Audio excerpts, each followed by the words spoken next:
Hello and welcome to this week's episode of Q on Q. Whether you're a return listener or tuning in for the first time this week, welcome. Many of you have probably had kids involved in an activity when they were little, or maybe you were involved in activities when you were younger and you remember some of the things. Picture this. Imagine a little kid is on a soccer team. Doesn't really play a whole lot and isn't always interested and kind of messing around, just kind of sort of there. But all of a sudden, the coach stands up and calls him into the game. Last man sitting on the bench, and now it all comes down to him. He gets out in the middle of the field. Suddenly the ball was passed right to him, and he's got a wide open shot. And there it was. The moment, the chance. Just him and the goalie. Get it in and win, miss, and the game stays tied. I've seen a lot of cute videos and posts about the kids just standing there, or kicking it in and running, or even kicking it into their own goal. What if you were in that situation? What if it wasn't soccer? What if it was a monumental decision in the midst of life? Out of nowhere, called into the game, and then you get the chance to make your mark. Well, we've all had those moments where we've had the chance, and usually they're super quickly, to rise up to meet a challenge. Now, for how many of us did that moment end in disappointment, or heartbreak, or leaving us with images of something that affected how we looked at that activity or circumstance for the rest of our lives? I picture a scene played over and over in commercials and the movies. The guy has the biggest crush on this girl for the longest time, and we see her walking towards him, and you think that's it, it's happening. The video shifts to slow motion. The music sets the mood for what seems like it's going to be the perfect opportunity for them to meet. And just when it seems like everything's perfect and he's going to get his chance, she walks past him to meet someone else. Oh man, I was pulling for you. How do you think he feels? Sad? Disappointed? Defeated? Sometimes those types of experiences, and I'm not just talking about with people, maybe with work, with family, or with an activity you're involved in, lead us to grow and become better for the next time we experience them. But for many of us, they leave a sour taste in our mouth. Feelings of a lack of self-worth or insecurity or even fear about experiencing the situation again. When you were younger, how many times did you hear the phrase, grow up? Reflecting on that, I think we can look at it in two different contexts. First, you did something wrong or super childish, or somebody's like, dude, grow up. I've always considered myself a jokester, and for many years, I would try to be the funny guy or pull pranks or whatever it was, and even though I knew it was something that was really immature for somebody my age, I'd be told, grow up. Then we see it in the eyes of, wow, Johnny is really growing up, like a sign of maturity, a sign of growth. As adults, sometimes we think we have everything figured out. We've grown up. We're more mature. We've learned what we can, and now it's time to live it out. I'm a school teacher, so you could say that I have really never left school since I started. From elementary to high school to college to master's study, twice, and now on to the flip side of the room as a teacher. I know that the content I teach musically doesn't really change, but the students do, and the technology sure does. The approach and the way I handle things has to change based on who I see, the environment that I'm in, the tools that I have at my disposal, the schedule I have, the curveballs thrown at me. The list goes on and on. It forces me to grow. So to say that I know all I'm going to know and I've learned all I'm going to learn is really kind of foolish, because we truly never stop growing and learning. But how many times in life when we hear somebody say, you can grow from this, you can rise above the circumstance, and tries to really pump us up, we want to reply with, man, you don't know me. You don't know my life. You don't know my circumstances. You don't know what I've done. Don't try to change my mind. Are we open to people encouraging us? Or do we instantly picture experiences we've had and bring thoughts to mind that make us mega defensive? I wonder if some of you out there are like me when it comes to this. For the longest time, when I heard something about overcoming circumstances or growing up or rising up to meet the challenge, I started to have this roll of stock footage in my brain, almost like the old cartoons where the harp would play and you'd look to the thought bubble above.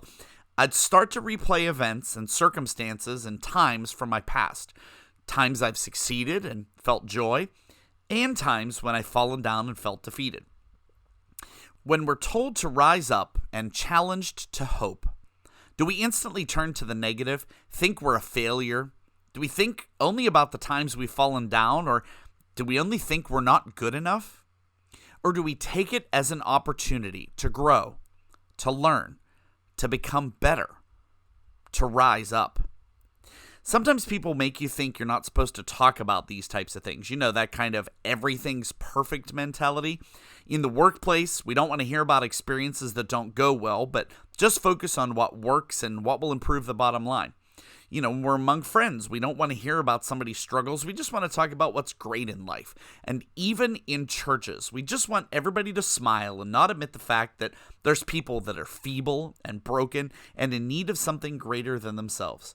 So many churches have, to put it bluntly, been okay for too long with the country club mentality. And that means we have everything and everyone we need, and we can pay the bills, and we'll just do our thing, and the rest of the world can do its thing and leave us alone. They don't want to highlight the fact that church is called to be a place where broken people become whole, where dead people come to life, not just where good people go to sing songs and give some money and shake hands. It might be in their motto, but the reality is it's just not there. And if you've ever felt this way in any of these places, work, with friends, with family, church, or any of these kinds of circumstances, you probably feel very much watched, but not at all seen. You might be asked to talk and share, but never feel heard. And we all spend a lot of time swallowing things we wanted to say, because if we ever admitted things were wrong, people would look at us differently. You know, you just weren't supposed to talk about it. Whether it would break the company dynamic or, you know, you're in that setting where you just don't talk about those kind of things or whatever it might be.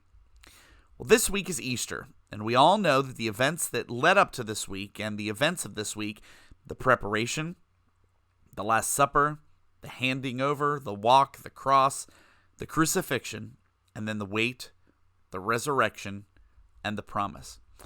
Did you ever think about how the story of Easter could be a story for you? Have you ever thought about how you can have a personal resurrection in your life and how you could rise up to what and who God has called you to be? You might have walked with the Lord for decades, but you're still growing. When we're younger, things happen so quickly. You know, as an infant, we learn to talk and eat and crawl and walk. Our emotional and physical development skyrockets, and then as a teenager, we get taller super fast. And just because we get to 6 feet or learn a bunch of big words, we think opportunities to grow are done. But opportunities to grow and learn are always in front of us. Just because the growth we experience in the human literal sense is done, are we open to growth even when we aren't expecting it or maybe even don't feel we need it? Are there situations, experiences, memories, even relationships that we need to grow from and maybe even allow to die in order for us to grow? Are we willing to rise up to the occasion? Well, I want to highlight just a few scriptures today that are God's promises to us that no matter what we go through, we can always rise up. Past circumstances and identities can die, and we can be born again in life anew. We're going to take a look first at the book of John, chapter 11, one of the most recognizable stories of resurrection, perhaps the most remarkable miracle Jesus performed, and that's the raising of Lazarus from the dead. I want to start early in the chapter with verses 1 through 6, and in the Amplified Version, they say this. Now a man named Lazarus was sick. He was from Bethany, the village of Mary and her sister Martha. This Mary, whose brother Lazarus now lay sick, was the same one who poured perfume on the Lord and wiped his feet with her hair. So the sisters sent word to Jesus, Lord, the one you love is sick. When he heard this, Jesus said, This sickness will not end in death. No, it is for God's glory, so that God's Son may be glorified through it. Now Jesus loved and was concerned about Martha and her sister and Lazarus, and considered them dear friends. So even when he heard that Lazarus was sick, he stayed in the same place 2 more days. We might wonder first why Jesus waited 2 days before going to see Lazarus and how Jesus will be glorified in all this.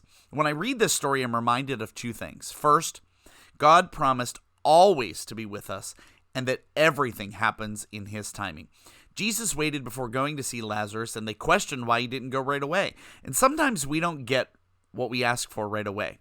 Sometimes it's a long time, and sometimes it seems like it's never, but we must trust in the promise we're given that what we ask for in the fullness of God and in His purpose for our lives will be fulfilled, just maybe not always in the way we expect it to be. How would Jesus be glorified in all this? Well, when Jesus arrives later in the chapter, Lazarus had already been in the tomb for 4 days, and many questioned why he had waited and said if he had come earlier, he might have been able to help. Jesus responded many times about trust and belief, making this direct statement to Martha in verse 40. This is from the Amplified Version. Did I not say to you that if you believe in me, you will see the glory of God, the expression of His excellence? We live in a society of wanting everything right away. Microwave meals, quick cash, instant hands, immediate fortunes. In contrast, God calls us to view things through a wide-angle lens, to take the long view and enjoy a lifetime of His favor. And along the path, we go through many experiences. We have many relationships. We exist in many environments. And too often, we allow many of those moments and those experiences to defeat us, to make us feel less than we are. And what do we do with those? We allow them to take on the feeling of, that's it, it's over. Then there are times when we face moments of great fear, moments of great challenge, the uphill battle ahead, and they may not be to the extent of our friend and brother dying and us asking Jesus for a literal resurrection, but there come moments where we must allow those feelings of uncertainty, distrust, and even it's over to die before us. We must rise up in trust, in belief, in love. Over the past year and a half, my family and I have experienced some extreme highs and lows in our lives. I'd be lying if I sat here and told you that I've forgotten all about them, or that I didn't have moments during them where I got angry, or I got upset toward other people. A scripture I read during that time that has really stuck with me is the first part of Psalm 30. David looked back at his life and was filled with thankfulness and praise. He said this in verses 4 and 5. This is the Amplified Version. Sing to the Lord, O you, His godly ones, and give thanks at the mention of His holy name, for His anger is but for a moment, His favor is for a lifetime. Weeping may endure for a night, but a shout of joy comes in the morning. David had been through some difficult times, but yet was filled with thankfulness and praise. And the good news of the gospel isn't just some nice thing that we think about to feel better for a moment, or that gives us a temporary escape from our real lives or the real world. No, it is that good news which enters in the places precisely where we're broken, where we don't know what to do or what to say, or where we feel like we can't go on, and it breathes life that says, this is not the final word. The God who holds us in the palm of His hand is where the connection between sin and death is broken. Yes, we will all have things that go to sleep. Death is part of all of our stories. But God holds us and encounters us in the midst of that coming sleep, inviting and challenging us to live a life that bears witness to resurrection. He is calling us to be a people who will rise up, who will, as the lyrics of the popular musical Hamilton say, not throw away our shot. We got to rise up. When you're living on your knees, you rise up. We are called to rise up and live transformed until the very last breath we breathe in these lives we know now. Will we be a generation who will rise up and believe in the vision God has laid out and give and live our lives so as to see it made real? No. This isn't a magic pill that you can take that fixes everything. It's not a magic wand that rids us of strife or injustice in the world around us. But what if it's something more revolutionary than that? It's a resurrection. What if we became a people who were willing to rise into the places we were called to be? What if we chose to love one another instead of being against some, no matter who they were or what they represented? What if we rose up and bore witness to the risen Christ whose life fundamentally alters human history? Well, I already quoted some lyrics from Hamilton, but I want to conclude today by mentioning some lyrics of another song with Rise Up in the title. Rise Up by Cain. I want you to think about these statements, which loosely connect to the lyrics. Rise up. Take a break. You're alive now.